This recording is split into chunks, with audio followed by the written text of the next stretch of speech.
Dugo? Bakit may dugo dito? Pinagbibintangan mo ba akong aswang? Hindi ka ba naniniwala sa akin? Mag-iingat ka. May umihila sa akin sa tubig. Para sa mga mahilig sa mga kwentong aswang, subaybayan ang aming bagong channel, Sitio Pangil. Pasukin ang nakakakilabot na mundo ng mga aswang. Like and subscribe. Sitio Pangil.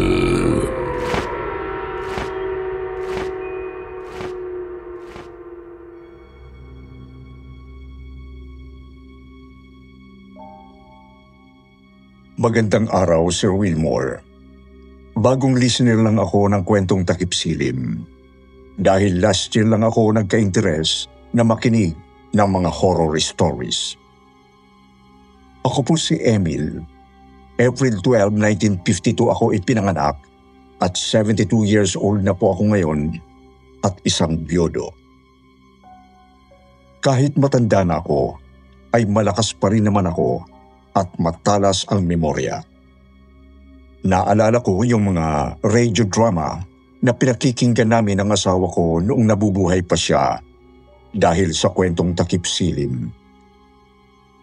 Naisipan kong isulat ang nangyari sa akin at sa mga kaklase ko noong high school noong 1979. Gusto ko po sanang maipalabas ito ng kwentong takip silim. Sa aming magkakabarkada, ay dalawa na lang kami na buhay pa.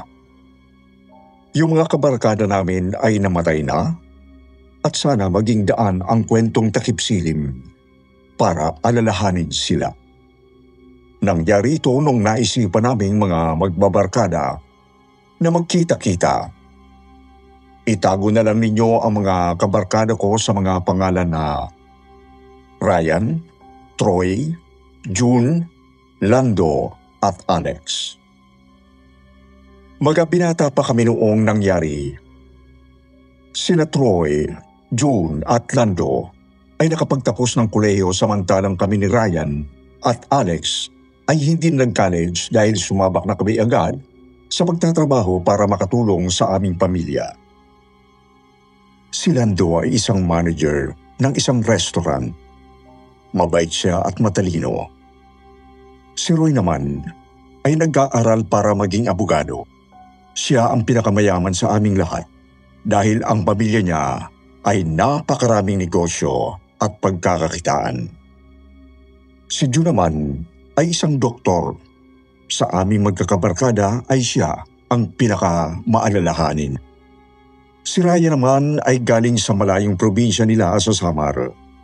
Kartero siya sa kanilang probinsya. Sa barkada namin, siya ang pinakamatapang. Si Alex ay ang pinakatahimik sa aming magbabarkada. Matapos kaming graduate ng high school, umuwi siya sa probinsya nila sa Benguet. Doon nagtatanim siya ng gulay sa lupa ng tatay niya.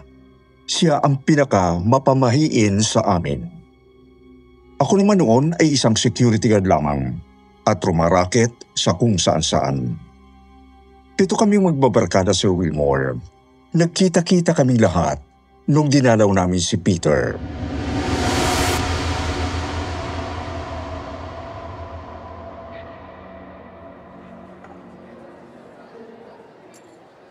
Walang yatong Emil talaga.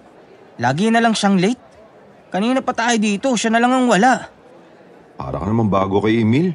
Lagi naman late yan kahit nung nag-aaral pa tayo. Pero pare, lamay na nga lang ni Peter hindi pa siya makarating ng tamang oras. Pare, tama na. Relax ka lang. Mabuti pa pumasok na tayo sa loob at baka nagsisimula na yung padasal. Sandali, nandito na ako. Yan na pala si Emil eh. Sira ulo ka talaga, Emil. Mamumuti na mga mata namin kakahintay sa'yo. Pasensya na. Inaantok pa ako eh. Wala pa kasi akong tulog. Hoy, ka matutulog dito. Baka ikaw ang sumunod kay Peter. Psst, tignan mo yung tatlo. Ayun, gumangal-ngal ang mga tukmol. Hindi ko matanggap na wala na si Peter. Parang kailan lang magkasama pa tayong lahat. Sana man lang, nakapag-usap tayo bago pa nangyari to. Sobrang tagal na nating hindi nakita. Nalaman ko lang sa nanay niya, nagpakamatay si Peter. Sobrang depressed at saka malaking problema sa pera. Oh, tapos na ba ang drama-dramahan? Ano Ryan, kaya pa? Si Raulo, kung makapagsalita ka parang walang patay ah. Hoy, kilala mo si Peter. Ayaw nun ng iyak-iyakan. Pairit mo nga yung luha at uhog mo. Loko-loko. Bakit hindi niya tayo sinabihan? Magkakaibigan tayo, di ba? Baka dahil hindi rin tayo nagparamdam sa kanya. Lahat tayo may kanya-kanyang buhay. Nakakalimutan na natin ang isa't isa. Hindi dapat ganito. Dapat nandun tayo para sa kanya. Kaibigan niya tayo, di ba? Oy Troy, ang lalim ng iniisip mo pare ah. Bagong business ba yan? Ambunan mo naman kami. Sira, nag-iisip lang ako na kung nakakapagkita lang tayo ng madalas, sana hindi pa patay si Peter. Oo nga eh. Ano bang iniisip mo? Gusto kong bumawi. Bakit hindi tayo mag-weekend vacation sa bahay ng tatay ko? Mag-bonding tayo. Gaya ng dati. Pwede. Mga 3 araw, no? Swimming, inuman, tsaka chicks. Huh? Di ko pwede, Troy. Kailangan kong magtrabaho, kailangan ko ng pera. Kailangan ko nang bumalik ng summer. Ryan, kailangan natin to. Hindi lang para sa atin, kundi para na rin kay Peter. Para sa kanya. Para sa alaala niya. Oo, Chong, tama si Emil. Matagal na rin tayong hindi nakikita. Kailangan natin tong gawin. Sige na, Ryan. Isang weekend lang eh. Para kay Peter. Ay, nako. Kahit nung nag-aaral pa kayo, bad influence talaga kayo. Sige na. Para kay Peter. Yun! Sige, ako nang bahala sa lahat. Ganito, sa Biyernes tayo magkita-kita sa may monumento. Ako nang magdadala ng van tapos diretso na tayo dun sa vacation house ng tatay ko. O mga pare, malinaw ang usapan ha. Biyernes tayo makikita-kita ha. Sige. Biyernes tayo alis ha. O Biyernes ah. Huwag niyong kakalimutan.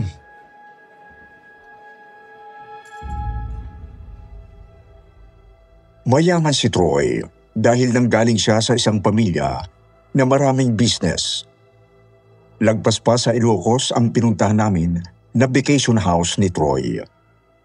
Malaki ang vacation house at sabi ni Troy, bihira daw itong nagagamit ng mga kamag-anak niya. Kilala ko mula pagkabata yung mga kabarkada ko si Wilmore. Kaya naman, hindi ako natatakot na pumunta sa isang malayong probinsya at manatili sa bahay na malayo sa kabihasnan.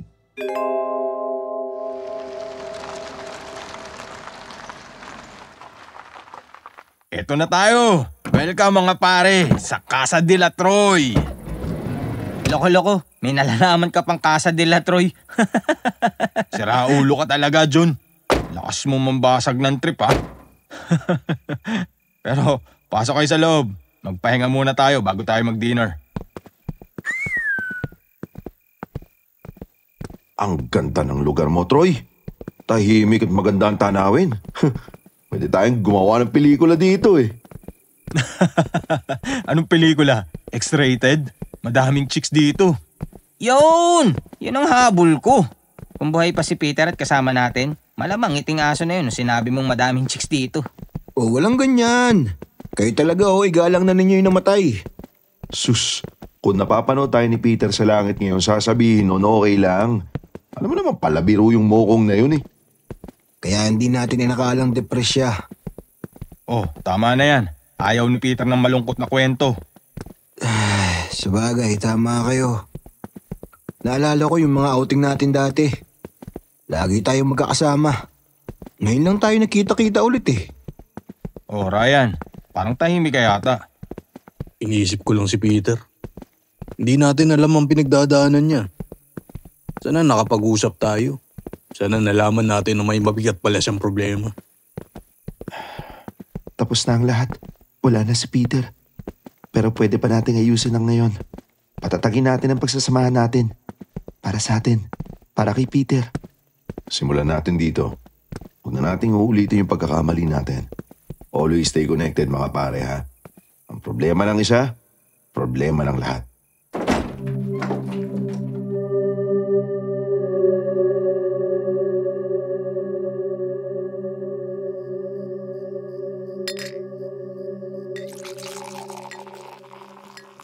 Mga pare, gusto ko kayong pasalamatan sa pagpunta. Para to kay Peter.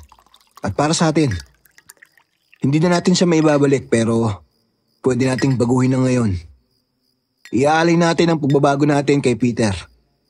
Tama, para kay Peter. Tagay para sa kanya. Tagay na. At mag-promise tayo sa isa't isa. Huwag na nating pabayaan ang sino man sa atin ha. Lahat tayo may problema. Pero nandito tayo para magdamayan. Para kay Peter. Para kay Peter! Para kay Peter. Para sa ating lahat. Teka, nasaan na si Jun at Troy? Hindi ko alam eh. Kanina napansin ko umalis sila ni Jun dala yung van. Nauna sila nagapunan eh. Kamusta mga pre? Yo, yo, yo! Let's party! Mga pre, meet the girls. Si April, Dayan, Barbie at si Mayet. Hi, boys! Baka naman pwedeng makishot dyan. May matigas. Hard drinks ba kayo? Hot na ba kayo, boys?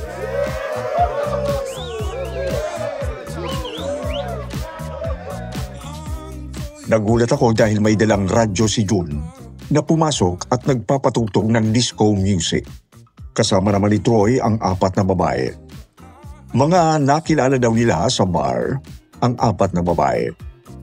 Maikli at sexy ang mga suot nilang damit, Sir Wilmore. Kaya naman, alam ko na agad ang trabaho nila. Maloko talaga si Jun at Troy. Kahit doktor itong si Jun ay mahilig sa kalokohan ito. Sabi nga nila, nasa loob ang kulo ni Jun. Okay lang naman sa akin na magkasiyahan ngayong magkakasama kami pero hindi ako pabor sa pagdadala ng babae. Para bang nabastos ang alaala ni Peter dahil sa ginawa ni Jun at Troy. Troy, ano ba yung iniisip mo? Hindi to kasama sa plano natin. Ano bang problema pare? Nagsasaya lang tayo. Kailangan nating magsaya, di ba? Hindi sa ganito. Nandito tayo para alalahanin si Peter, hindi para magdala ng mga babaeng hindi natin kilala. Mayang sungit ni Kuya. Gusto mong tanggalin namin ang init ng ulo mo? Ano? Sour tayo ng sabay? Emil, masyado kang seryoso. Anong gusto mong mangyari? Magmisa tayo ngayong gabi? Gusto ko lang naman maging masaya tayong lahat. Kung buhay si Peter, siguradong mag-i-enjoy din siya. Hindi mo ba naiintindihan? Parang binabastos natin ang alaala ni Peter eh. Hindi to tama. Hoy, tama na yan. Huwag kayong mag-aaway. Pare-pareho tayo nandito para kay Peter, di ba? Etong si Emil eh. Killjoy. Pero Lando, hindi ba pwedeng mag-enjoy kahit konti? Alam kong malungkot tayo sa pagkamatay ni Peter. Baka naman pwede natin kalimutan yung lungkot kahit ngayong gabi lang. Hindi to tungkol sa saya, Troy. Tungkol to sa pag-alala sa isang kaibigan na nawala sa atin. Dapat nating igalang yun. Tama ka, Emil.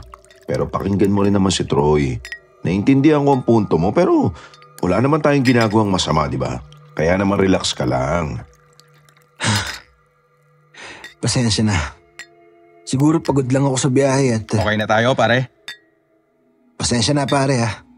Oo, okay na tayo. Salamat pare. Hindi ko rin gusto mag-away tayo.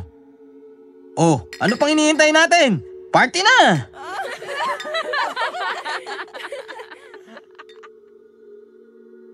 Matapos naming magbati ni Troy, ay sinimula na nila June ang party. Madami palang dalang cassette tape si June na kung ano-anong kanta ang laman. Wala namang nagreklamo dahil nag-iisa lang ang bahay namin sa parte na lugar na yon. Nagsimula kaming mag-inuman. Noong simula kaming malasing, pati yung mga babaeng dala ni Troy ay nagkakabiroan na kami kung sino ang magkakapartner. Dahil 4 lang ang babae at 6 kami, Dalawa ang nawawala ng kapartner. Ako na yung pumayag na walang kapartner. Wala naman talaga akong intensyon na mambabae dahil doon. Simulang sumayaw at gumiling si April nung nagpatugtog ng sexy music si June. Si Alex, yung pinakatahimik at seryoso sa grupo, siya yung nagsabi na ayaw din niya ng kapartner. Sabi niya kasi may girlfriend siya sa Benguet at ayaw niyang lokohin ito.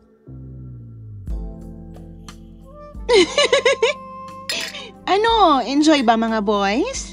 Ayan na! Sige, igiling mo pa! Promise, boys. Titirik ang mga mata niyo sa amin. Sige pa, baby. Hot na ba kayo? Kayo naman, tinatakam pa kami eh. Relax lang, boys. Mamaya pang happy hour. Ano? Naglalaway na ba ang lahat? Dahil sa kaseksihan namin? Mamaya galingan mo din sa paggiling sa ibabaw ko ha. Ang naughty mo ha. Maya-maya ay isa-isa ng hinila ng mga kaibigan ko ang mga kapartner nilang babae. Naiwan kami ni Alex na nag-iinuman. Okay lang naman sa akin yun. Kung sa tutuusin si Alex, yung isa sa pinakamatinong kausap sa barkadahan namin. Alex, napansin ko nung nasa burol tayo ni Peter. Nagsabay ka ng asin sa kabahong niya. Bakit mo ginawa yun? Talaga? Oo, nakita kita. Umikot ka at nagsaboy ng asin. Akala ko nga basura yung tinatapon mo. Sisatahin sana kita eh. Kwan, ganito kasi pare. Sa probinsya namin, ginagawa yon para protektahan ng bangkay laban sa mga aswang, lalo na yung tinatawag na balbal. Balbal? Ano yun? Parang narinig ko na yan sa mga kwento nung bata pa ako ah. Aswang ba yun?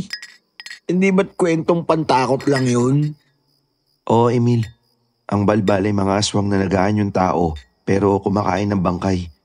Ang sabi ng mga ingkong at mga matatanda sa probinsya namin, kayang-kaya nila magpalit ng anyo para hindi malaman na aswang sila.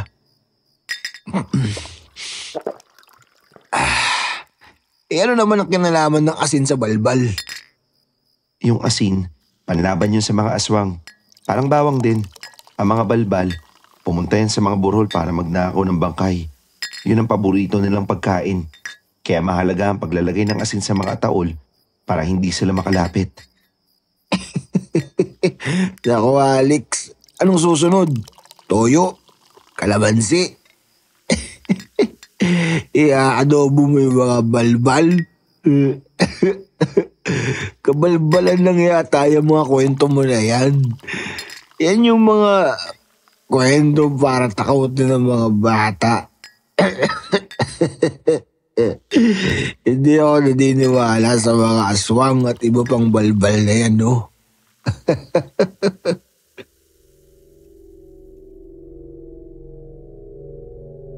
Hindi papigilan ko ang pagtawa sa kwento ni Alex, pero nanatiling seryoso si Alex habang iniisip ang mga tradisyon ng kanilang probinsya. Alam ko, Emil, mukhang katawa-tawa sa'yo pero sa amin, malaking bahagi ito ng kultura at paniniwala ng mga kamag-anak namin. Mas mabuti na mag-ingat kaysa magsisi sa uli. Tsaka wala namang masama doon sa ginawa ko eh. Ayoko lang kunin ng balbal ang bangkay ni Peter. Sige Alex, ikaw nang bahala sa mga aswang. At ako naman, magpapakabundat na lang sa beer. O tagay lang!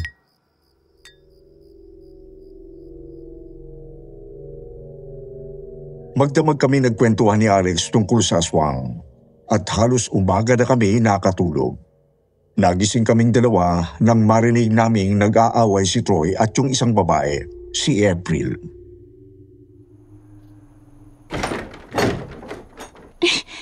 Troy, nasan si Mayet? Anong ibig mo sabihin, April? Hindi namin makita si Mayet sa loob ng bahay mo. Nasan siya? Saan mo siya tinatago, ha? Aba, malay ko. Hindi naman siya ang kasama ko kagabi. Di ba ikaw ang kasama ko sa kama? Magpaliwanag kang lalaki ka. Ano ginawa mo sa kaibigan ko? Teka. Baka umuwi na siya ng mas maaga kaysa sa inyo. Anong kaguluhan to? Narinig ko si Troy at April na nagtatalo. Ano ba nangyayari? Hoy, Troy! Aga-agang ingay-ingay nyo. Ano ba nangyayari dito? Oh, Lando, anong nangyari sa'yo? Bakit ang dami mong kalmot at may kagat ka pa sa balikat?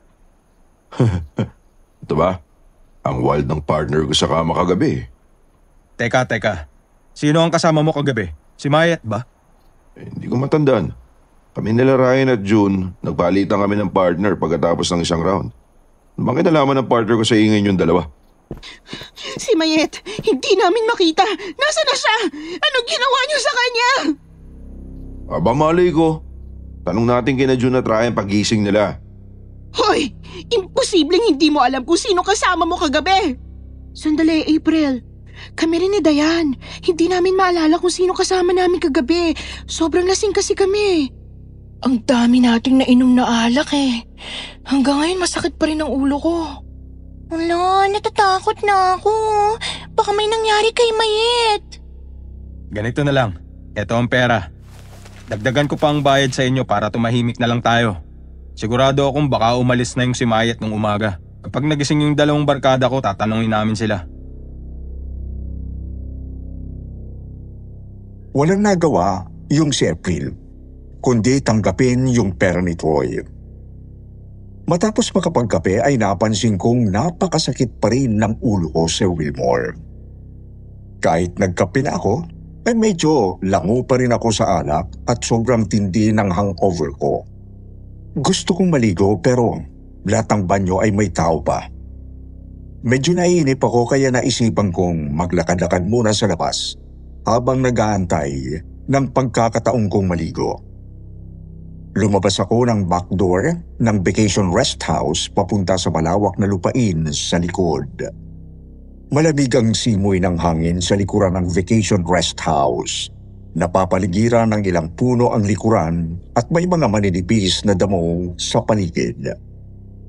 Habang naglalakad ako, may napansin akong nagpatindig sa aking balahibo.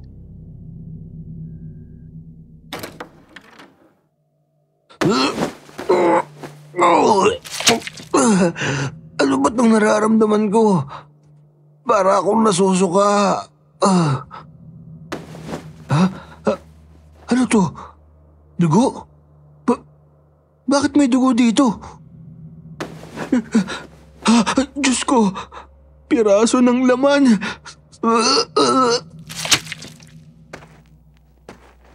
Emil, ito ba yan? Pwede ka na maligo tapos... ano nang... Ano nangyari dito? Sino yung sumigaw? Ang aga-aga nag-iingay kayo. Ano bang meron? Kung makasigaw kayo, para kayo nakakita ng multo eh. Tignan nyo yan. Dugo at laman yan, di ba? Anong hayop kaya yan? Teka. Parang laman ng tao. Tumigil ka nga. Kakapanood mo ng horror movies yan. Hindi yan laman ng tao. Malamang sa pusakalo askal lang galing yung karne na yan. Huwag kayong uwi. Ay, akala ko naman kung ano na. Itong si Lando, kung makasigaw, akala mo nakakita ng bangkay. Dugo at karni lang naman yan. Lagi ka namang nakakakita niya sa restaurant na minamanage mo, di ba?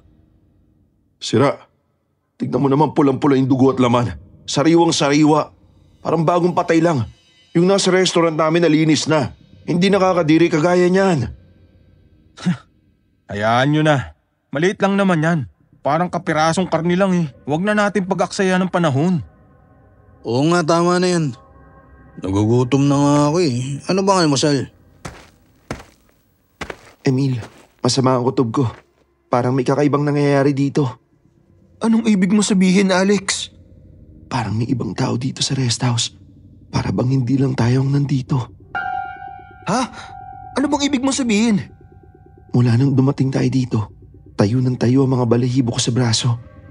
Para bang may nagmamasid sa atin. Medyo kinabahan na ako sa sinabi ni Alex.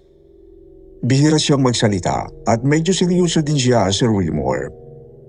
Dahil doon, naniniwala akong totoo ang mga sinasabi niya.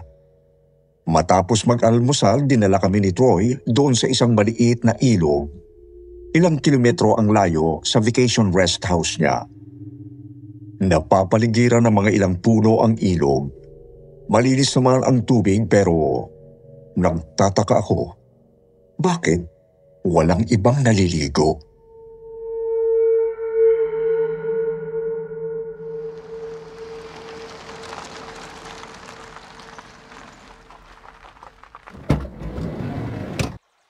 Dito na tayo. Ang ganda ng ilog, di ba? Wow, ang linis ng tubig. Ganda ng lugar nito ah. Grabe, oo nga. Parang paraiso.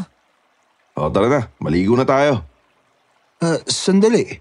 Bakit parang walang naliligo? Ang ganda-ganda pa naman ng ilog. Alam nyo ba? May kwento tungkol dito.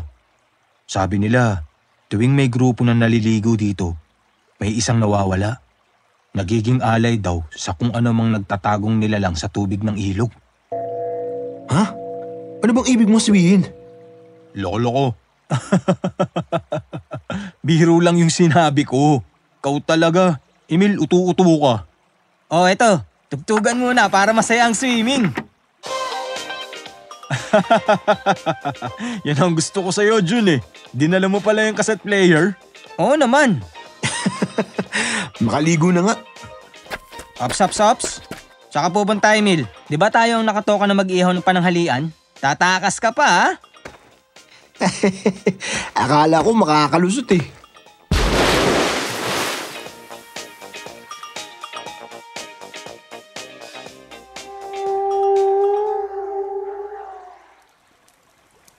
Emil, tingnan mo nga tong isda. Luto na ba? Oo, mukhang luto na. Uy, parang wala ka sa sarili ah. Okay ka lang?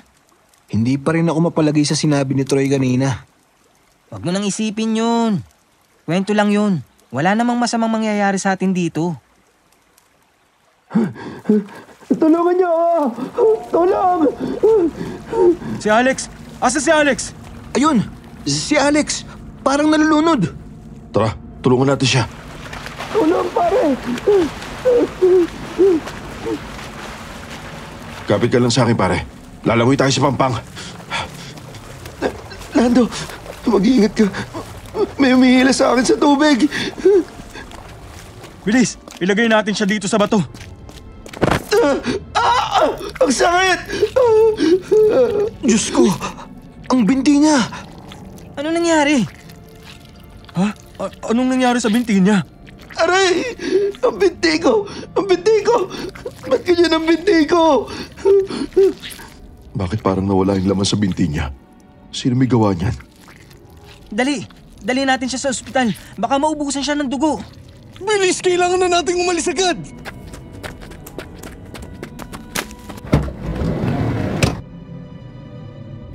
Yung dugo sa tubig. Emil, ano ba? Sinabi ni Alex, may nagmamasid sa atin. Hoy, Emil! Ano bang tinutunga mo dyan? Halika na!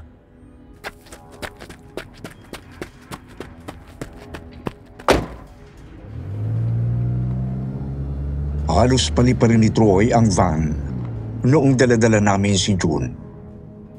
Maswerte naman, nakakita kami agad ng ospital malapit sa bayan ng probinsya na yon. Kinakailangan maiwan si Alex sa ospital dahil sa dami ng nawalang dugo niya sa binti. Hindi pa rin kami makapaniwala sa nangyari kay Alex. Nagpaiwan si Lando para bantayan si Alex sa ospital. Sabi kasi ni Lando na mas mabuting maiwang kasama namin si June dahil doktor ito at magagamot niya kami sakaling may aksidenteng mangyari ulit. Nung bumalik na kami sa vacation rest house ni Troy, ay naglapas ito ng mga mamahaling alak. Nag-iinuman kami habang maagang nagpunta sa kanyang kwarto si Ryan. Habang nagiinuman kami, napansin kong ang lakas uminom ni Troy ng alak. Pakiramdam ko ay sinisisi niya ang sarili niya sa nangyari kay Alex, pero dinadaan na lang niya ang lahat sa biro.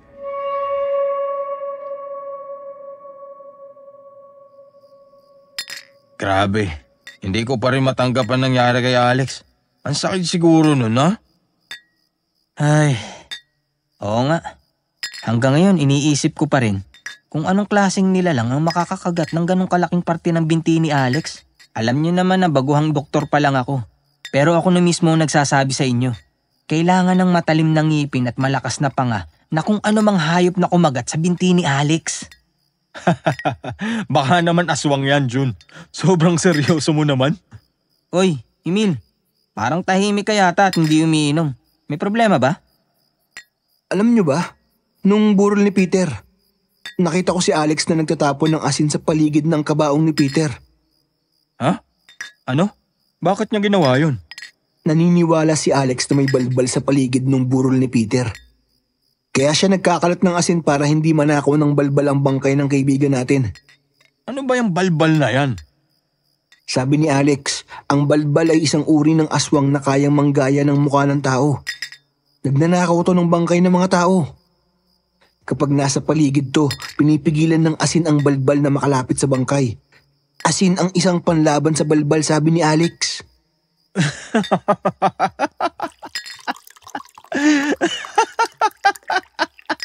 Emil, seryoso ka ba dyan? Hindi na ako naniniwala sa mga aswang-aswang na yan. Troy, kahit ako may duda sa mga kwentong yan. Pero kailangan nating isipin kung ano man yung umatake kay Alex, baka nasa paligid lang natin. Pati ba naman ikaw, Jun? Naniniwala ka sa kabalbala na sinasabi dito si Emil? Troy naman eh.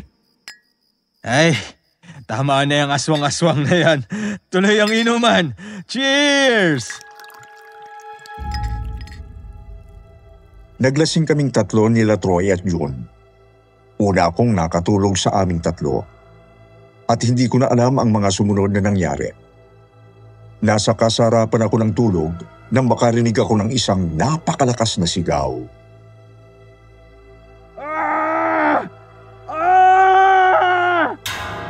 Ha? Ano yun?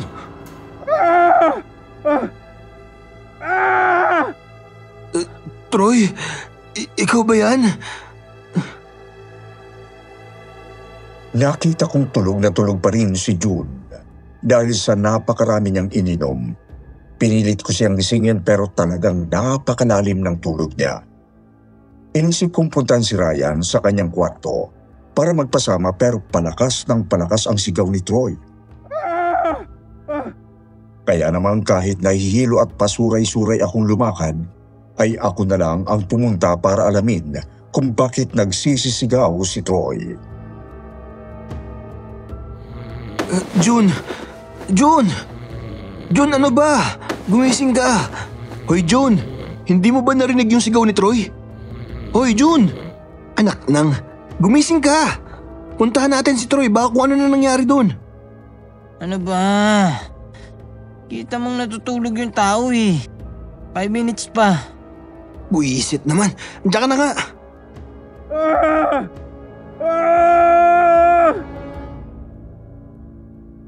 Sinundan ko ang sigaw ni Troy. Parang gagaling ito sa labas ng vacation house. Duman ako sa likod pintuan ng dahan-dahan. Sa labas ng vacation house, malamig ang hangin at tahimik ang paligid. Huminto ang pagsigaw ni Troy.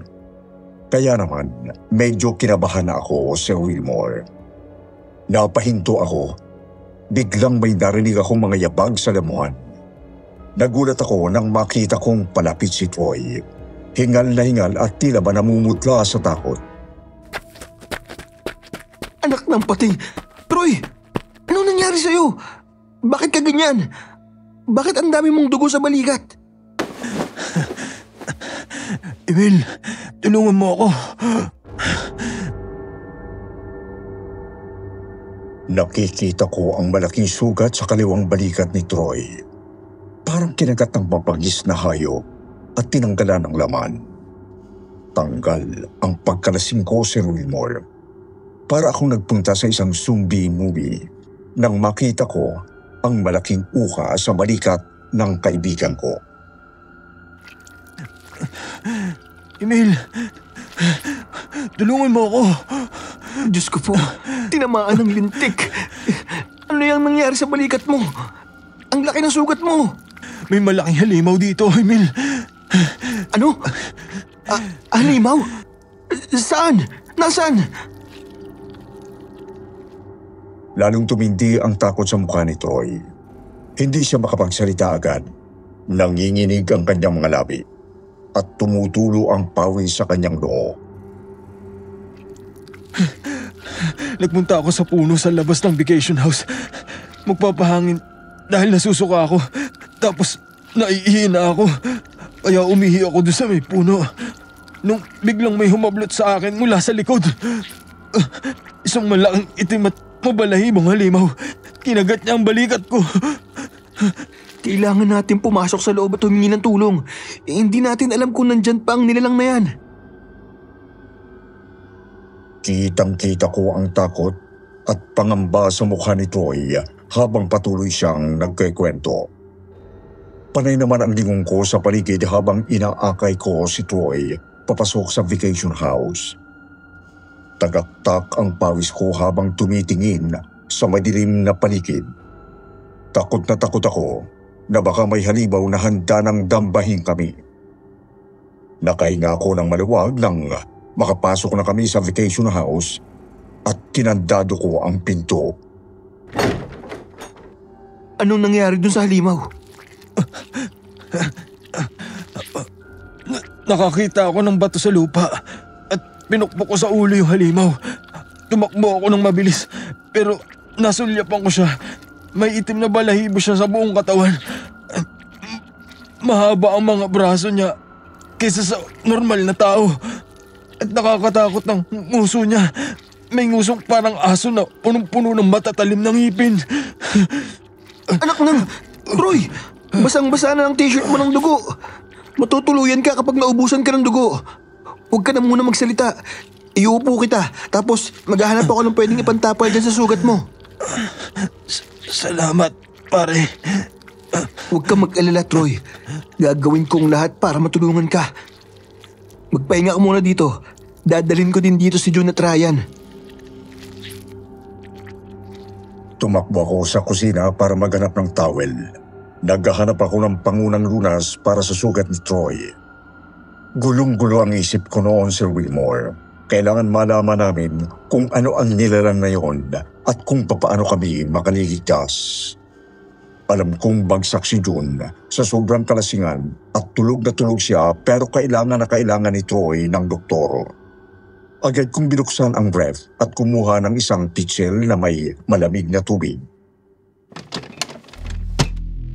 Nasaan na ba yung tubig? Ayun!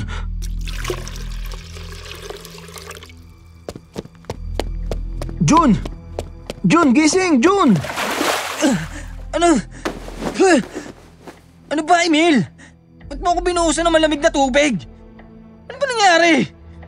June, kailangan natin magpunta sa ospital. Nanganganib ang buhay ni Troy. Ano? Ano bang pinagsasasabi mo, Emil? Nababaliw ka na ba? Ano ba nangyari kay Troy? Wala nang oras para mag-joke time, June. Nahanap ko na si Troy. Nandun siya malapit sa pintuan sa likuran ng vacation house. May malaking sugat siya at nawalan siya ng maraming dugo. Ano? Si Troy sugatan? Oo nga, ang kulit mo. Kailangan nating dalhin siya sa ospital agad. Sandali. Naguguluhan ako sa kwento mo. Huwag ka na magtanong pa. Puntahan mo na si Troy at gamutin mo yung sugat niya. Gago ka, Emil. Baka joke lang to, ha? Hindi nga, ang kulit mo. Sige. Gisingin mo si Ryan. Kailangan natin ng tulong para buhatin si Troy papuntang van.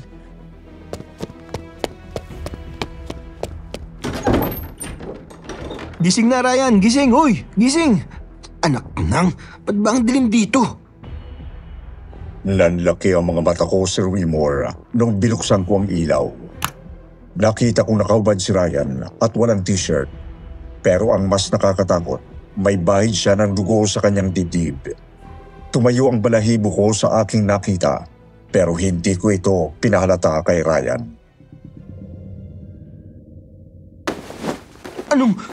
Ryan! Anong nangyari sa'yo? Emil, teka. Anong sabi mo? Bakit may dugo ka sa dibdib mo? Si Troy. Nakita ko siyang duguan. Tinutulungan ko siya. Ginamit ko yung t-shirt ko para pigilan ang pagdurugo ng sugat niya.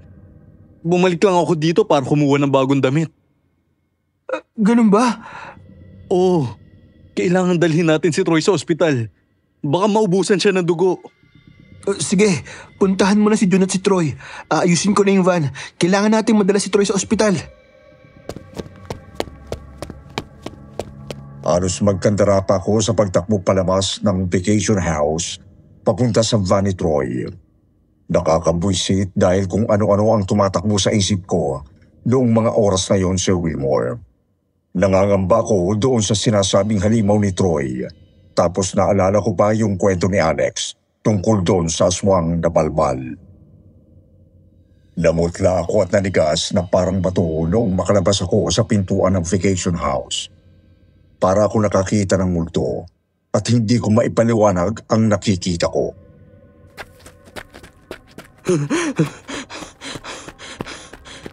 Emil, mangulang iya kayo. Iniwan niyo ako, mga buwisit kayo. Ang layo ng nilakad ko papunta sa putragis na vacation house na to. Kitang-kita ko si Ryan na naglalakad papunta sa van namin. May dala-dala siyang malaking backpack at iba ang damit na suot niya mula noong nakita ko siya kanina sa kwarto. Pawisan si Ryan at kung titingnan mabuti siya ay maalikabok yung sapatos at pantalon niya. Halatang naglakad ito ng malayo. Nanlalamig ako dahil hindi ko alam kung sino ang Ryan na kaharap ko. Uy, Emil, ano ba? Para kang nakakita ng multo ah. Ryan? Ako nga to. Ito naman parang tanga. Anong akala mo si Dante Rivero ako? Anong ginagawa mo dito? Bakit nandito ka sa labas? Ano pa, di sumunod sa inyo. Mangulang hiya kayo, iniwan niyo ako sa Maynila. Kahapon pa ako nag-aantay doon sa lugar kung saan tayo susunduin ni Troy tapos wala kayo doon. Numuti ang mata ko kakaintay sa inyo, mga putragis kayo. Ha? Anong ibig mong sabihin? Kasama ka namin po. Anong kasama? Iniwan niyo ako, mga siraulo kayo. Ang usapan, Sabado tayo pupunta dito sa vacation rest house ni Troy. Ang aga-aga kong nagpunta doon pero ni isa sa inyo walang dumating. Tumuloy ako sa bahay ni Troy tapos sabi ng kapatid niya pumunta na raw kayo dito. Mga loko-loko kayo? Iniwan niyo ako? Ha? Sabado? Biyernes tayo nagkita-kita. Tapos umalis din tayo agad.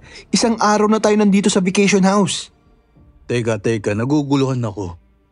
Di ba nung lamay ni Peter na pag-usapan natin na Biyernes tayo pupunta sa vacation house nitong si Troy? Matapos yung lamay ni Peter pumunta sa bahay ko si Troy, sabi niya Sabado na lang tayo aalis. Dapat tatawagan niya ako di ba sa magkakabarkada ako lang ang walang telepono sa bahay? Ano? Si Troy pumunta sa bahay ninyo matapos nating umuwi mula sa lamay ni Peter? Oo. Nagtataka nga ako nung mga 2:00 ng gabi siya dumating. Nagising nga yung mga kapatid at mga pinsan ko nung dumating si Troy. Ha? Totoo ba yung sinasabi mo? Oo, pumunta nga sa amin si Troy nung gabi. Nagtataka nga ako Tapos nakakapagtaka pa, nung dumating siya, galit na galit sa kanyang aso naming si Bogart. Di ba sa lahat nating magkakabarkada si Troy lang yung nilalapitan ng aso ko? Malambing kay Troy si Bogart Ryan, hindi si Troy ang pumunta sa bahay mo nung gabi na yun. Huh? Anong pinagsasabi mo? Kitang-kita ng dalawang mata ko si Troy nung gabi na yun. Kasama namin ni Lando magdamag si Troy. Nagpunta kami ng beer house at umaga na kami umuwi. Huh? Anong pinagsasabi mo dyan? Kung di si Troy yung pumunta sa amin, sino yung kaharap ko nung madaling araw na yun?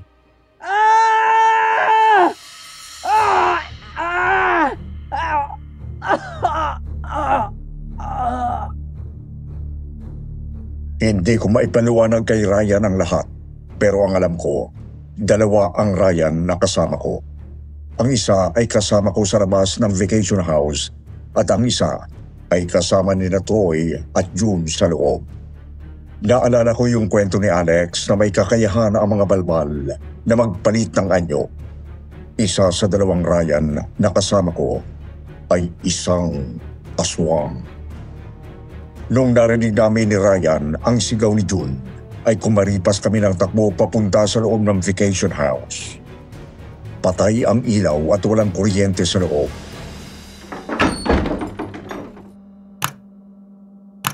Bakit walang ilaw? Ano to, brownout? Ryan, alam kong hindi ka basta-basta naniniwala sa kwento ko sa'yo pero ang Troy na nagpunta sa bahay mo matapos yung lamin ni Peter ay hindi tao. Isa siyang aswang. Ha? Ano bang kalokohan niyang pinagsasabi mo, Emil? Saka nasa na sina Lando, Alex, June at Troy? Baka may pinaplano kayong joke sa akin, ha? Sasapakin ko kayong lahat. Makinig ka, Ryan. Sabi ni Alex may isang uri ng aswang na nagpapanggap na tao. Kaya nitong gawin ang mukha ng kahit sino. Yung Troy na nagpunta sa bahay mo ay isang balbal. Balbal? Anong kabalbalan niyang sinasabi mo, Emil? Nainis na ako, ha? Nasaan na ba sila Lando? Isang uri ng aswang yung balbal. Mayroong balbal noong lamay ni Peter. Ginaya niya ang mukha ni Troy at nagpunta sa bahay ninyo. Tapos ginaya niya ang mukha mo at sumama siya sa amin. Nandito siya ngayon. Putragis, Emil, ha? Tigil-tigilan mo yung kalukuhan na yan. Pagod ako sa paglalakad, makarating lang dito dahil walang jeep na dumadaan. Tapos magkukwento ka pa ng kung ano-anong kalukuhan. Nandito ang balbal sa bahay. Mayroong aswang dito. Ano bang pinagsasabi mo? Emil, ha, nababadtrip na ako sa'yo. Bakit ba walang kuryente? May nagpa-off ng main power switch.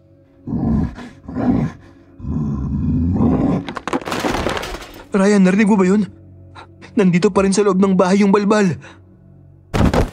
Ryan! Ano, nadapa ka ba? Nasaan ka? Buisit naman, wala akong makita sa dilim. Ayos lang, nakatayo na ako. Teka sandali, may flashlight ako. Pagbukas ni Ryan ng flashlight, nakita namin ang gulong-gulo ng mga gamit sa vacation house.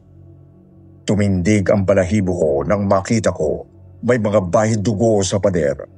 Patuloy rin naming naririnig ang mga tunog ng mga nahuhulog na bagay sa loob ng vacation house.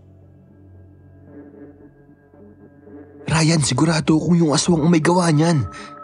Siya ang nagbalat kayo na ikaw. Paano mo nalaman? Naiwan ko si June at Troy na kasama yung Ryan na kasama namin pumunta dito. Baka patay na sila ni Troy.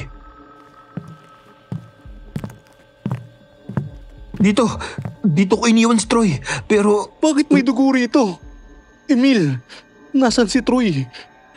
Hindi ko alam, Ryan. Nandito lang si Troy kanina eh. Nandito na yung balbal, Ryan. Alam na nandito tayo sa loob. Emil, anong gagawin natin? Kailangan nating tumakbo ngayon na.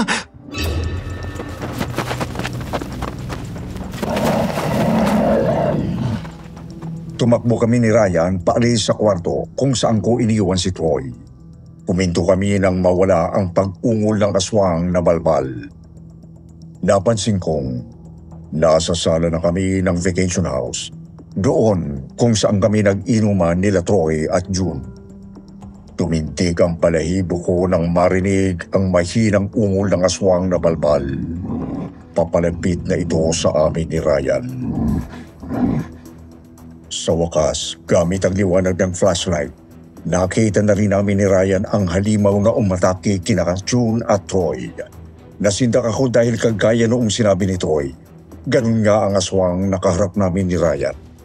Ang aswang ay nababalot ng itim na balahibo. May nguso itong tulad ng sa aso, puno ng matutulis ng ngipin. May mahahabang braso at matalim na mga kuko.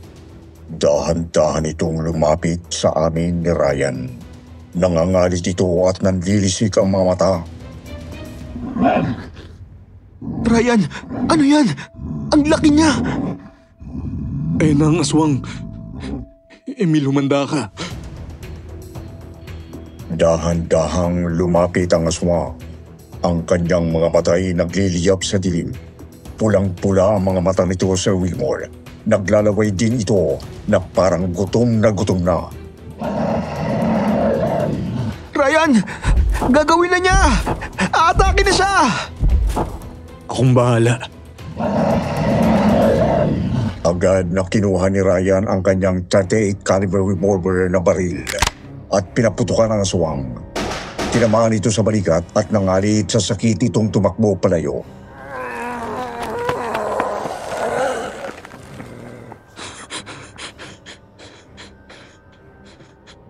Tinamaan ko siya, Emil. Tinamaan ko ang putragis na balbal. Anak ng, bakit ka may baril? Ito ba? Oo, ano pa bang tinutukoy ko? Bakit ka may baril? Dinala ko to para sa proteksyon. Alam ko maglalakad ako papunta sa bahay bakasyonan ni Troy. At naisip kong kailangan ko ng baril kung sakaling gabihin ako sa daan. May dala ka palang baril, hindi mo man lang sinabi. Sapukin kita sa ulo eh. Alam nga naman nung nakita tayo kanina, bigla ko nalang sasabihin na, ay pare, may dala pala akong baril. Ay, pero mabuti na yan. May panlaban tayo sa lintik na aswang. Kailangan na nating hanapin sina Troy at June. Hindi natin sila pwedeng iwan dito. Sige, pero mag-ingat tayo. Hindi natin alam kung nasaan ang aswang na yan. Ryan, naririnig mo ba yan? Parang bumabalik na siya. Nandito na ulit yung balbal. Oo, Emil. Maganda ka. Tsaka atake na naman ng putragis na yun. Mula sa gilid ng mata ko, kitang-kita ko ang pulang mata ng aswang sa dilim. Handa na ulit itong dampahin kami ni Ryan. Hindi kita hahayaang lapitan kami! Pinaputukan ni Ryan ang aswang ngunit nagbintis siya. Hindi niya tinamaan ang aswang na balbal. Sa takot sa baril, muling umatras ang balbal papunta sa dilim. Buisit, hindi ko tinamaan. Ryan, paano kung bumalik na naman siya? Relax lang tayo, may bala pang baril. Matapos ang ilang sandali ng katahimikan, muli naming narinig ang kaluskus sa dilim. Walang balak ang balbal na buhayin kami, Sir Wilmore.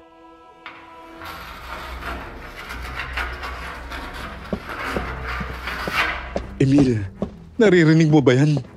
Papalapit siya. Ryan, nandiyan na naman siya. Dahil sa liwanag ng flashlight, muling nakita namin ang aswang na balbal. Agad itong binaril ni Ryan at tinamaan sa tuhod. Nagngangalit sa sakit ang aswang na balbal at muling umatras papunta ito sa dilim. Buti na lang at tinamaan mo siya, Ryan. Pero... Ano? Bakit nawala ang ilaw? Ryan, ano nangyayari? Nakalimutan ko palitan ng battery ng flashlight. Noong sinabi ni Ryan yon, hindi ko alam kung maiinis ako sa kanya o matatakot dahil madilim na naman at pwedeng-pwede na kaming atakihin ng balbal. Muling nakaramdam ako ng takot. Ang tanging liwanag na meron kami ay nawala na. At alam ko na ang buwisit na balbal ay nagmamasid sa dilim. Naghihintay ng tamang pagkakataon. Sa bawat hakbang at bawat tunog, parang sasabog ang puso kong kumakabog sa kaba. Hindi na naman namin alam kung saan manggagaling ang aswang. Emil, kailangan kong palitan ng battery ng flashlight. Hawakan mo muna tong baril. Sige, akin na yan. Bilisan mo, palitan mo na yung battery ng flashlight. Nagmamadali si Ryan na kunin ang mga battery sa kanyang bulsa para palitan ang battery ng flashlight. Ngunit biglang may kumagat sa kanyang braso. Aray! Kinagat ako ng aswang! Ryan, saan? Saan ka kinagat? Anong gagawin natin? Alam ng aswang na wala kaming makita sa dilim kaya't umatake ito.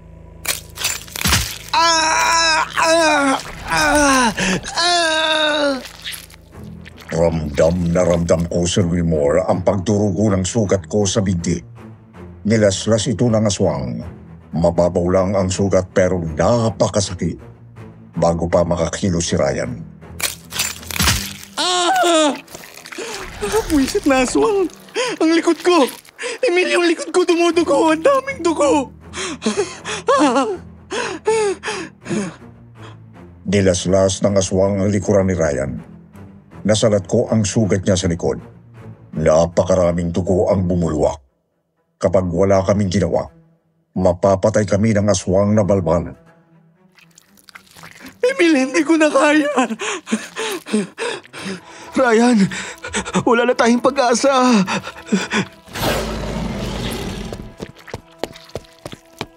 Akala ko talaga ay katapusan na namin ni Ryan Sir Wilmore.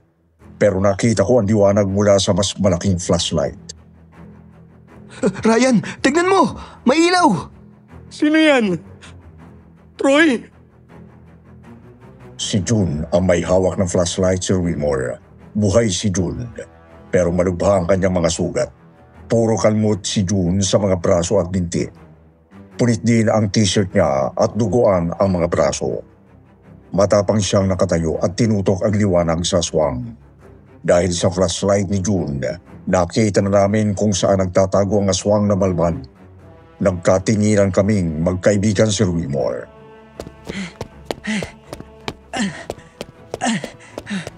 Emil! Ryan! Humanda kayo!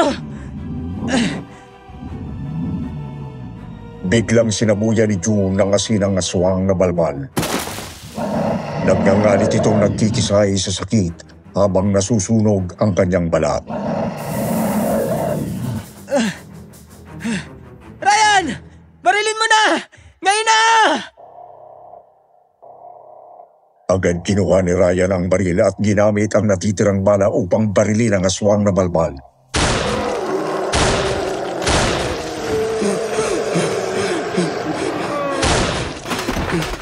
Napatay ko na siya. June, buhay ka! Salamat sa'yo. Paano mo nalaman na mahina sa asin ng aswang? Ano ko ba? Kahit nagiinuman tayo kanina, nakikinig ako sa kwento mo. Natandaan kong ang laban sa mga aswang ang asin. Akala ko katapusan na natin.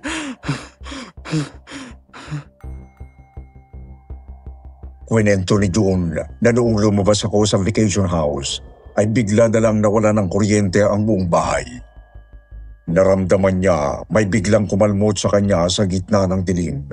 Alam niyang nanganganib ang buhay niya, kaya tumakbo siya palayo. Sunod-sunod daw siyang kinalmot noong aswang, pero maswerte siyang nakapasok sa banyo.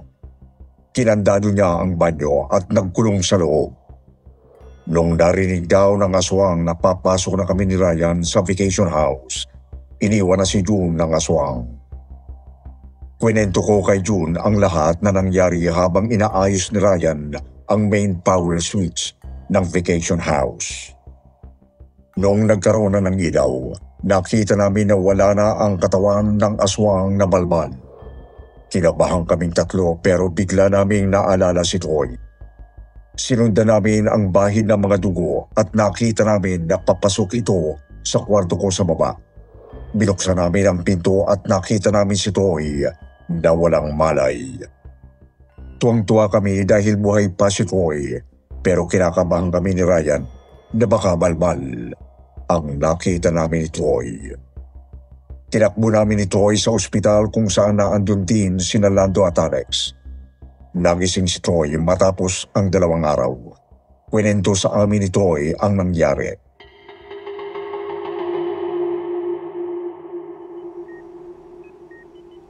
Noong nawala ang ilaw, pinilit kong bumangon dahil alam kong may masamang mangyayari. Pupuntahan ko sana si June pero nanghihina na ako. Yung kwarto ni Emil ang pinakamalapit kung nasaan ako.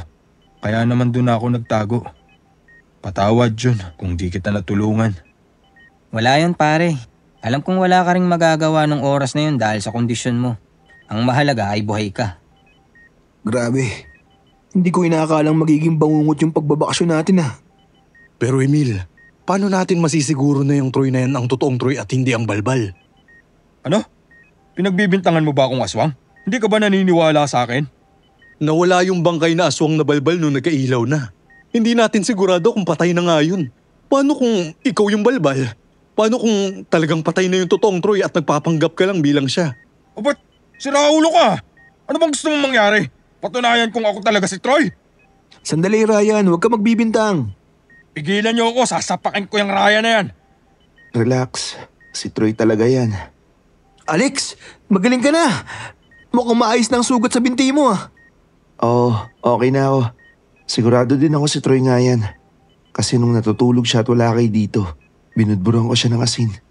Kung isa siyang balbal, nagpalit na siya ng anyo nung ginawa ko yon. Binudburan mo ako ng asin? Abat, ang walang ngayang to. Kung akala mo sa akin manggang hilaw?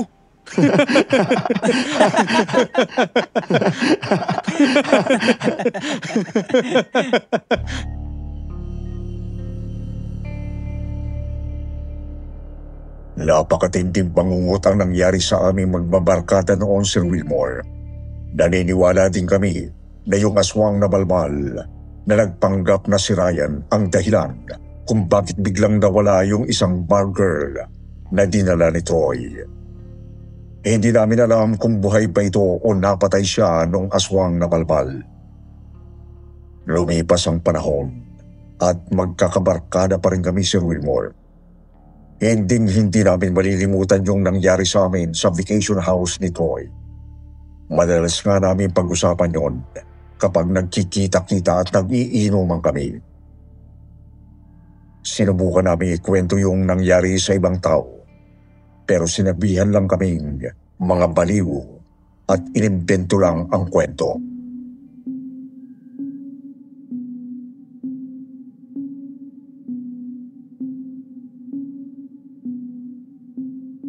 Proteksyon at pahinga ang dalawa sa mga pangunahing dahilan kung bakit tumutuloy tayo sa isang bahay.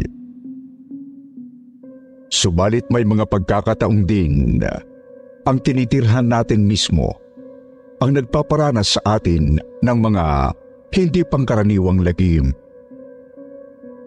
Hindi dahil sa bulto, engkanto o kung anumang kamamalignuhan, kundi dahil sa masalimuot na mga nakaraang hindi lumilisan.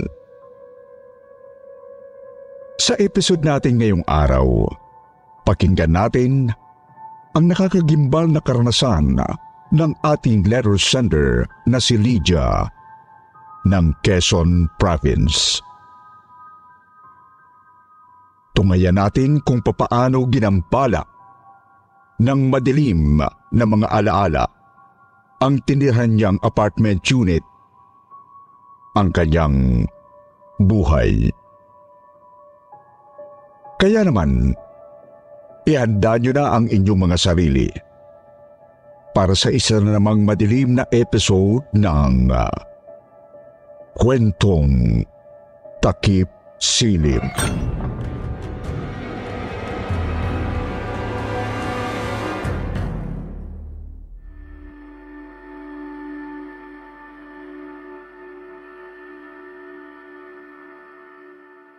Hello, Sir Wilmore.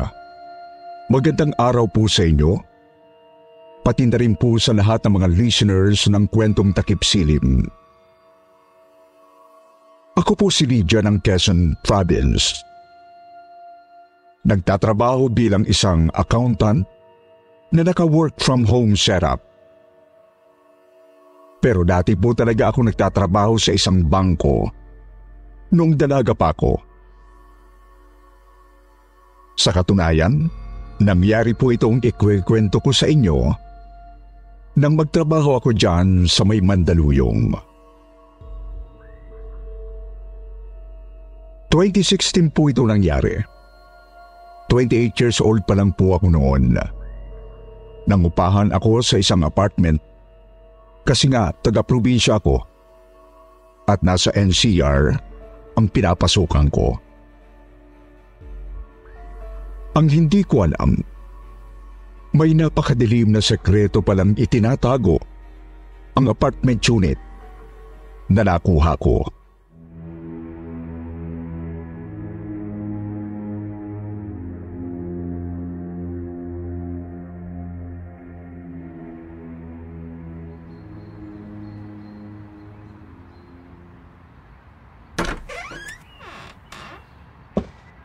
Ayos na ba sa'yo itong unit na to? May isa pang available na mas malaki ng konti at may 2 kwarto. Ayos na po to, kuya. Ako lang naman po mag-isa eh. Hindi ko naman kailangan ng malaking unit. Basta yun, 4K kada buwan. 1 month advance at 1 month deposit. Ikaw na bahala magbayad sa kuryente at tubig. Mura talaga yung rate niyo kumpara sa iba eh. Air condition pa yung bedroom. Kukunin ko na po talaga to. Isa pa, ilang minutong lakad lang dito yung pinapasukan kong bangko. Oo nga pala, Lydia, di ba? Ah, yes, kuya. Bakit po? Yun, Lydia. Bawal magpasok ng mga batang edad 2 taon pababa rito. Malinaw ba? Naku, wala pa naman ho akong anak, kuya. Wala kayong dapat ipag-alala. Pero bakit po pala? Basta huwag ka nalang magtanong. Ang iingi kasi ng mga yan, nakakabulahaw lalo kapag gabi. Minsan ang sarap sapakin. Grabe ka naman, Kuya Edoy. Basta sundin mo na lang yung sinasabi ko. Bawal ang paslit dito, malinaw ba? Sige po, kuya. Kung malinaw na sa iyong lahat, pwede ka nang lumipat pagkatapos mo magbayad. At isa pa nga pala, nananapak ako ng mga nanggagago pagdating sa bayaran. Huwag mong kakalimutan yan.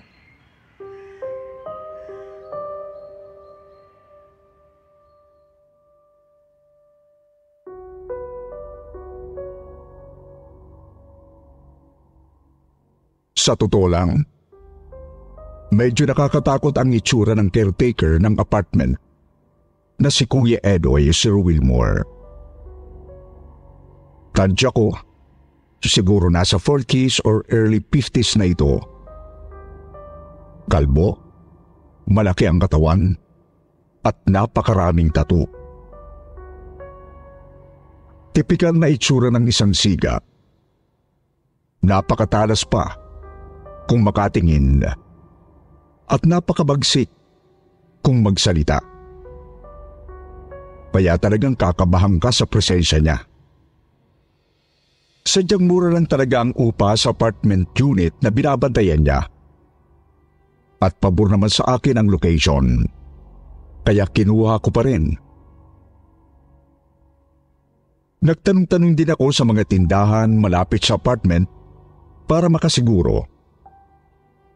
Sabi ng mga taga roon, ganun lang daw talagang itsura at kilos ni Kuya Edoy. Pero mabait na tao naman ito. Kaya naman, nabawasan ang pag-aalilangan kong lumipat na doon. Nawala nga po sa isip ko ang sinabi niya na mananakit siya ng mga sanggol. Kako baka nagbibiro lang siya noon at ayaw lang talaga sa ingay ng mga bata. Kinabukasan po noon ay lumipat na agad ako. Konting gamit lang ang dala ko kasi fully furnished naman ang unit. Nakapagpahinga pa ako pagsapit ng hapon. Subalit biglang masama na ang pakiramdam ko nang magising bandang 7:00 ng gabi. Napakasakit ng ulo ko. Tapos ay nakaharap ako sa sulok na may napakatangkad na aparador.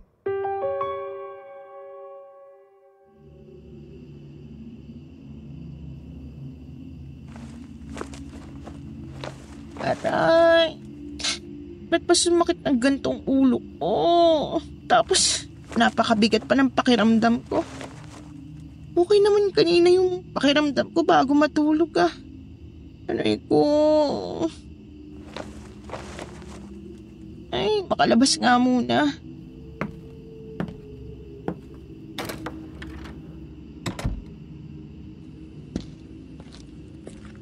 Teka, bakit nawala ang sama ng pakiramdam? Pati sakit ng ulo ko. Nawala rin pagkalabas ko ng kwarto ah.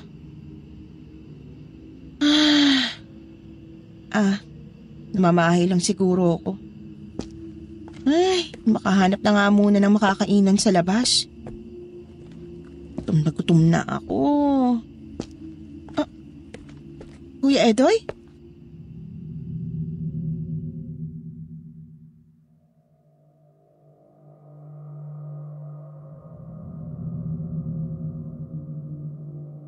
Sir Wilmore, natigilan po ako pagkalabas ko ng main door. Nakita ko kasing naningil ng renta si Kuya Edoy sa katabing unit ko. May hawak itong napakatalas na itak at duguan ang damit. Naramdaman ko pang nanginig ang kalamnan ko nang lumingon siya sa akin.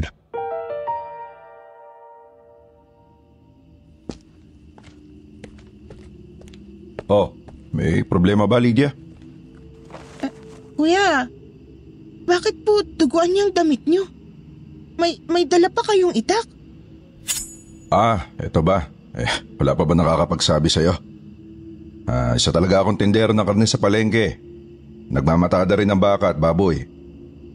May 2 buwan pa lang akong katiwala dito sa apartment ng pinsan ko. Ganun po ba? So, dugo pala ng baboy o baka yung nasa damit niyo, no? Hindi mo naman siguro iniisip na dugo ng tao to, no? Ay, nako. Hindi po, kuya. Hindi po.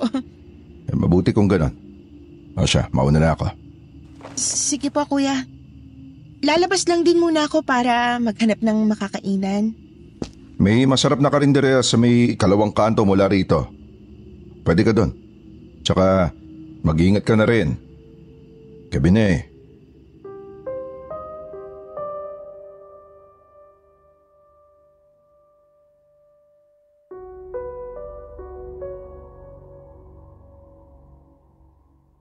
Pinilit ko lang pong ngumiti habang naglalakad palabas ng apartment complex.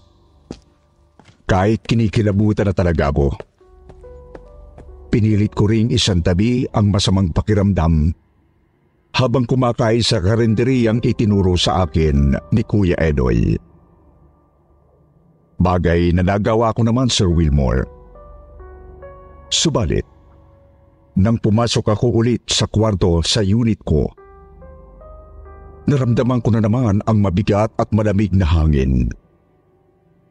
Yung bang pakiramdam na may kung anong nakasaklob sa buong katawan. Kabog nga rin ang kabog ang dibdib ko noon. Nawala naman ito kinaumagahan. At nakapasok naman ako sa trabaho ng maayos. Ang kaso, bumabalik talaga ito kapag gumagabi. At paulit-ulit ko itong napapansin bawat araw.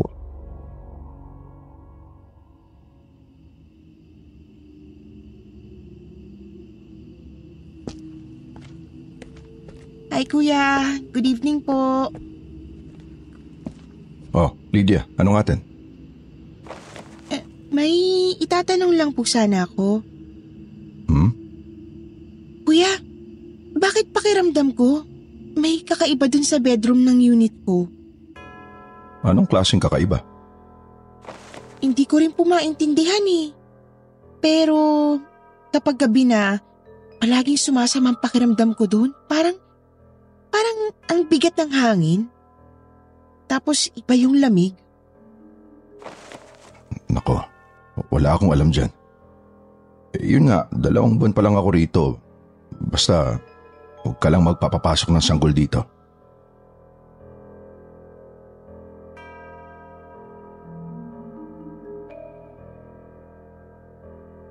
Napalitan ng hidala ang masamang kutob ko kay Kuya Edoy, Sir Wilmore. Pakiramdam ko kasi, may inililihim siya na hindi magandang bagay tungkol sa apartment. Naisip ko ulit na lumipat na lang. Pero wala talaga akong mahanap na malilipatang mura. Lumipas ang mga gabi. Mabigat po talaga ang pakiramdam ko sa unit, Sir Wilmore. Madalas na nga pong bangungutin ako. Naririnig ko sa panaginip ang iyak ng isang nanay at ng kanyang bagong silang na sanggol. Naririnig ko rin ang paninigaw at pagmumura ng kanilang padre de pamilya. Nung una, hindi ko alam kung bakit napapanaginipan ko yun. lalo at puro dilim lang ang nakikita ko. Subalit isang gabi, nakita ko na lang ang sarili sa isa na namang bangungot. Naroon ako sa loob ng kwarto ng unit ko. Maski yung matangkad na aparador ay naroon nga rin sa sulok. Binubugbog daw ako ng isang lalaking lasing. Hindi ko makontrol ang sarili ko. Basta iyak lang ako ng iyak. Pakiramdam ko, naging ako yung asawa ng lalaking mapanakit. Kita ko rin ang umiiyak na sanggol sa may kama. Kawag ito ng kawag at napakalakas ng palahaw. Napiko na naman ito at bigla na niyang kinabunan ng malaking unan ang bata. Gigil na gigil. Halatang pakay patahimikin ng tuluyan ang sariling anak.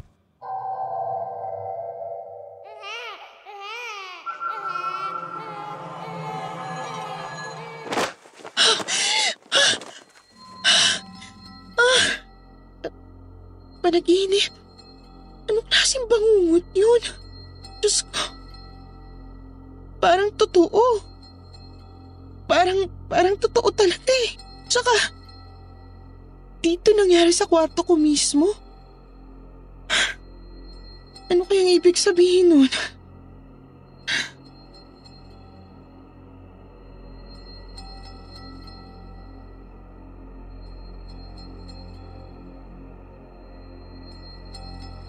Naulit pa po ng naulit ang panaginip na yon sa loob ng magkakasunod na gabi. Nadagdagan pa ang sakit sa ulo ko nang may makita akong isang maliit na photo album sa ibabaw ng lumang aparador. Puno ito ng mga litrato ng isang bagong silang na sanggol. Ngunit hindi ko makilala kung sino. Hindi agad mapapansin ang album na yon kasi halos humalik na sa kisame ang ibabaw ng aparador. Nakita ko lang talaga yung album habang naglilinis ng kwarto. Tinanong ko si Kuya Edoy tungkol sa pamilyang napapanaginipan ko. Pero hindi po talaga siya sumasagot. Minsan pa nga, ay iniiwasan talaga niya ako. Nababakasan ko rin ng pagkabahala ang kanyang mukha kapag nakikita niya ako. Kaya hindi ko na nabanggit sa kanya ang photo album. Hanggang sa naisip ko na lang na lumipat ng mauupahan sa katapusan. Bahala na kako kung mapamahal ako ng konti sa renta. Ang mahalaga, makahanap ako ng komportabling matutuluyan.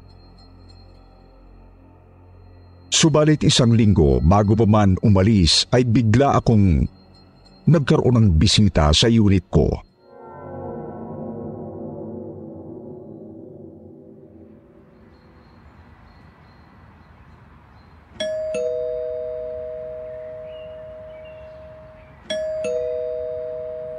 Teka lang, nandiyan na. Sino ba? Rino? Bakit ka nandito? At, aba. Kasama mo pala tong si magandang maliit, ha? Ay, kami nga po, ate. Hello, baby Jelly. Bakit mo dinadalaw si tita, ha? Ang cute-cute talaga ng batang to. Pasensya na kung dumating kami ng walang pasabi, ha? Oh, ano ba't napasugod kayo? Nag-away na naman ba kayo na kinakasama mo? Mas malala pa ho doon, ate. Ang totoo, wala na kami ng nanay ni Jelly. Naglayas may 2 linggo na rin. Tapos nasunog yung tinutuluyan namin kahapon lang. Sus, Mariosep naman, Rino. Buti at maayos lang kayo. Sinama ko kasi si Jelly sa grocery noon tapos Pag-uwi namin may sunog na. Wala ako na isalbang gamit. Kasi hindi ko naman pwedeng iwan lang si Jelly sa kung saan eh. Itong dala naming supot na mga damit, igay lang ng barangay ito. Binigyan din ako ng konting pamasahe kaso hindi aabot kundi diretso ako sa atin sa probinsya eh. Teka ha, paano ba to? Mahigpit kasing bilin ng caretaker ng apartment na wag magpatuloy ng sanggol eh. Ganun po ba? Ay, bahala na. Wala naman dito si Kuya Edoy ngayon eh. Nakita kong umalis papuntang palengke kanina. Dito na lang muna kayo ni Jelly tapos mamayang hapon na kayo bumiyahe. Don't worry, akong bahala sa pamasahe at sa baon niyo, okay?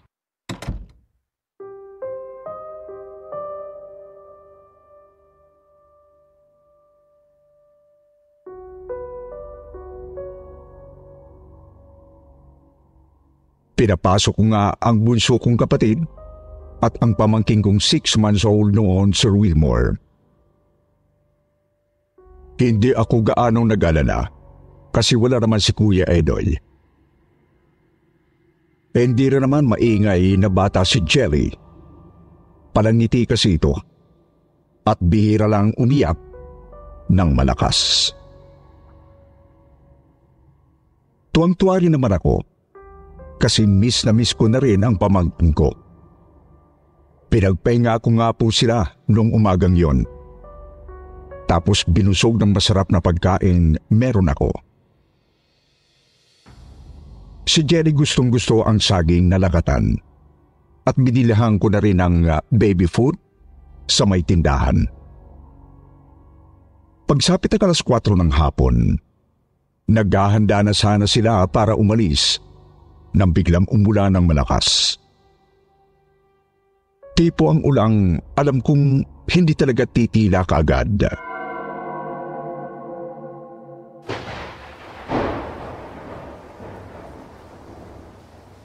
Ano ba yan? Masyado naman yatang biglaan tong ulan na to. Kakayanin naman siguro to kapag nagpayong kami ate.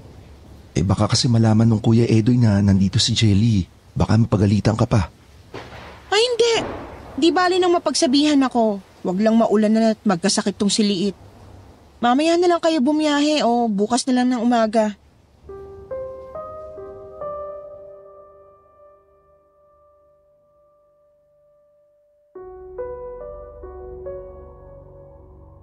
Pinatulog muna namin si Jelly sa kwarto ko, Sir Wilmore. Nasa isip ko, baka hindi naman sasama ang pakiramdam ko. Kasi may kasama naman ako. Kami naman ni Rino ay nagsimulang maghanda ng lulutuin sa hapunan. Subalit nagulat na lang ako nang biglang umiyak si Jelly.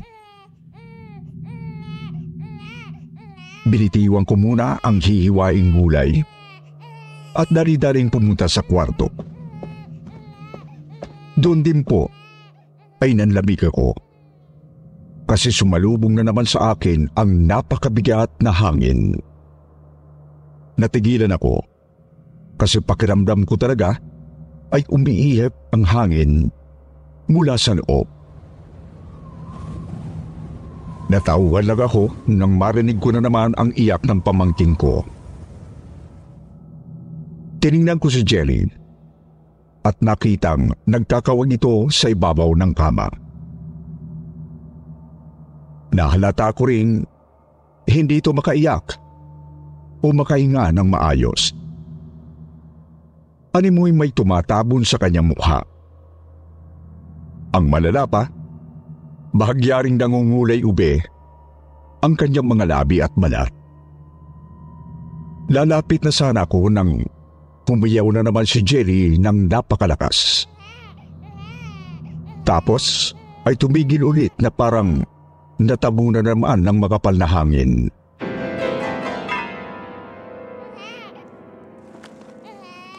Jelly? Jelly? Ano nangyayari sa'yo, baby Jelly? Jelly! Ate, ano nangyayari dyan? Anong nangyayari sa... Teka, bakit ganito ang pakiramdam dito? Hindi ko rin alam, Rino. Hindi ko rin talaga alam. Lydia! Lydia! Buksan mo tong pinto! Tama bang naririnig ko? May bata ba dyan sa loob? Hoy! Sumagot ka! Ano ba, Lydia? Naku, lagot. Nandiyan na yata yung caretaker ng apartment, ate. Buksan mo tong pinto. Dahil kung hindi, mamamatay ang bata dyan sa loob. Lydia! Ano raw?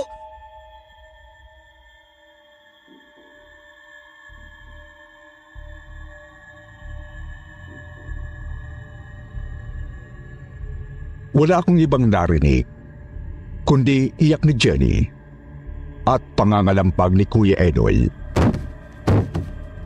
Ngunit dahil lalo akong kinabahan sa sinabi ni Kuya, mabilis akong lumabas ng kwarto at binuksan ang pinto sa sala.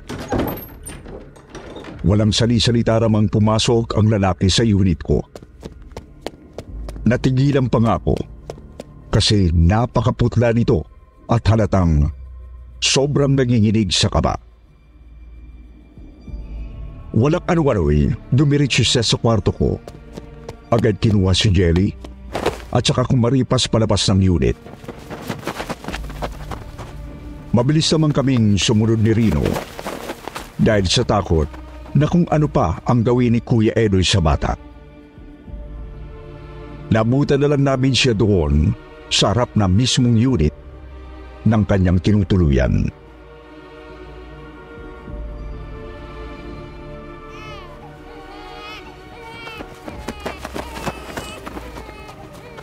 Kuya Edoy! Kuya Edoy! Saan niyo dadalhin si Jelly? Kuya! Ibalik mo yung anak ko! Oo, naalis na kami kung kaya mo ng bata rito. Pero ibalik mo na siya! Lydia, bakit hindi ka nakikinig? Bakit ka nagpapasok ng sanggol sa unit mo? Gusto mo bang mamatay tong bata, ha? Ano po ba kasing problema, Kuya? Ano bang mamamatay ang sinasabi niyo? Hindi pa ba halata? Hindi pa ba halata? Tignan mo to. Nangungulay talong na yung balat kanina dahil sa kawalan ng hangin. Nang inilabas ko, ayan, at umayos na ulit. Oo nga no, mukhang okay na nga si Jelly, ate. Kuya, sabihin niyo na po kasi. Ano bang meron sa unit ko?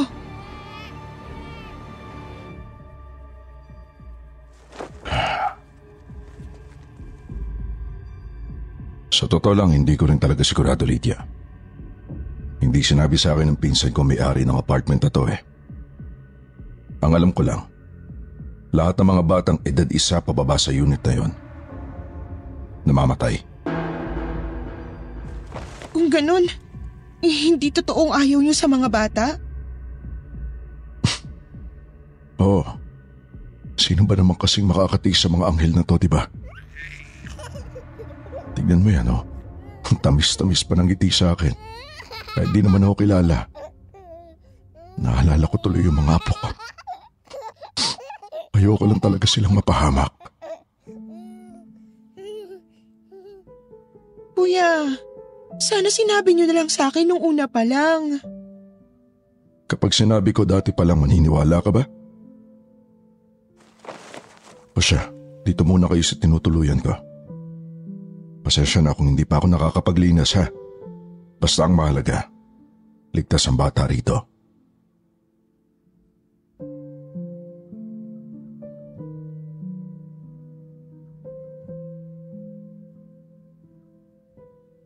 Doon nga po muna kami nagpalipas ng gabi sa unit ni Kuya Edoy. Sinabi ko rin sa kanya, nalilipat na lang ako ng mauupahan sa susunod na buwan. Kasi nga, may kung anong lihim ang lugar na yon. Naiintindihan naman niya po, kaya hindi na siya tumutol. Kinaumagahan noon, ay agad nang bumiyahi sina Rino at Jelly papunta sa amin sa may Quezon Province. Ako naman ay unti-unti nang nag-iempake at nang makaalis agad, makalipas ng 1 linggo. Ngunit isang araw bago ako lumipat, may isa na namang bumisita sa unit ko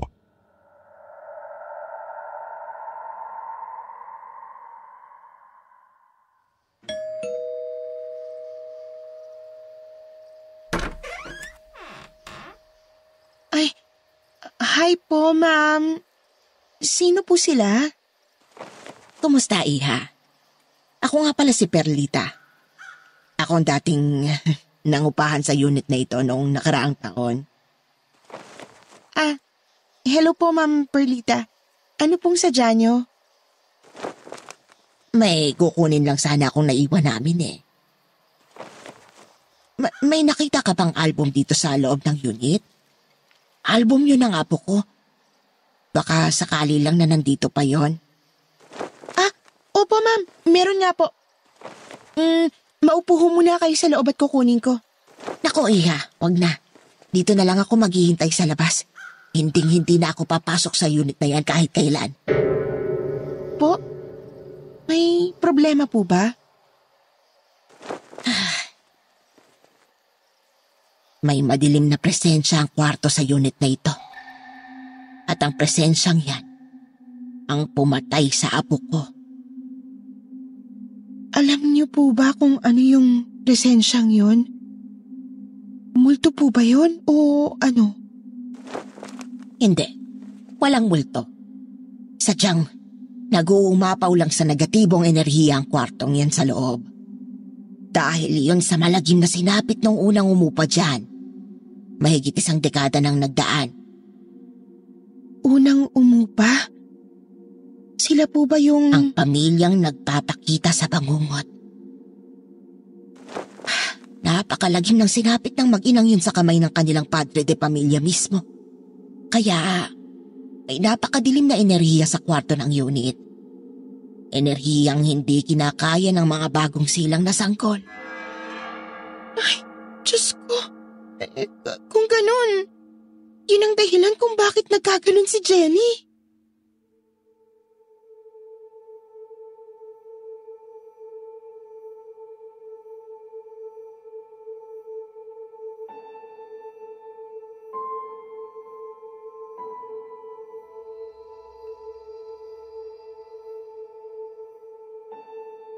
Inabot ko naman po ang photo album kay Ma'am Perlita, Sir Wilmore.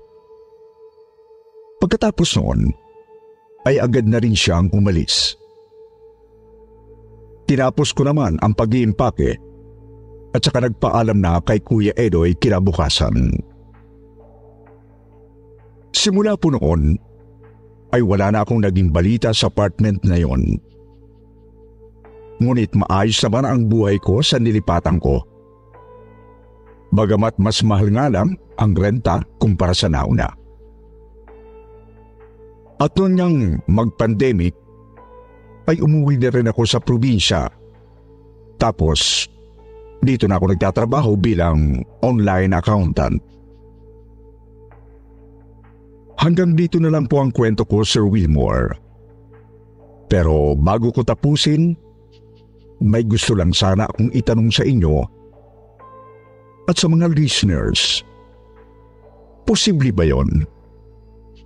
Ibig kong sabihin, posible bang walang multo sa isang bahay, ngunit may negative energies at nanggagambala? Negative energies na iniwan daw ng mga tumira sa isang bahay. At kung totoo man, paano po ba sila kukontrahin? Dasal siyempre. Kasama na yun doon. Meron po ba kayong partikular na hakbang na maaaring makatulong? Hindi po kasi talaga ako maalam sa mga ganito.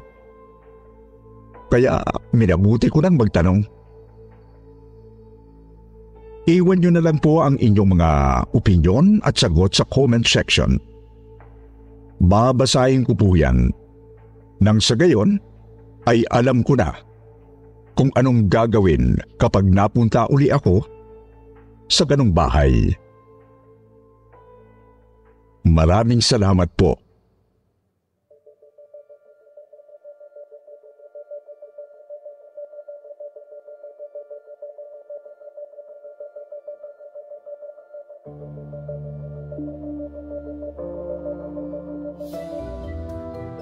Narito na ang pinakaabangan ng lahat.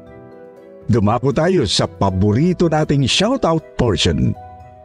Shoutout going out to Mylene Bastuen, Vivian De Vera, Vic Norris Repogio, Kalamba Ryan, Audrey Marie, MJ Harulan, Umaya Suaeb, Asia's Vocal Goddess.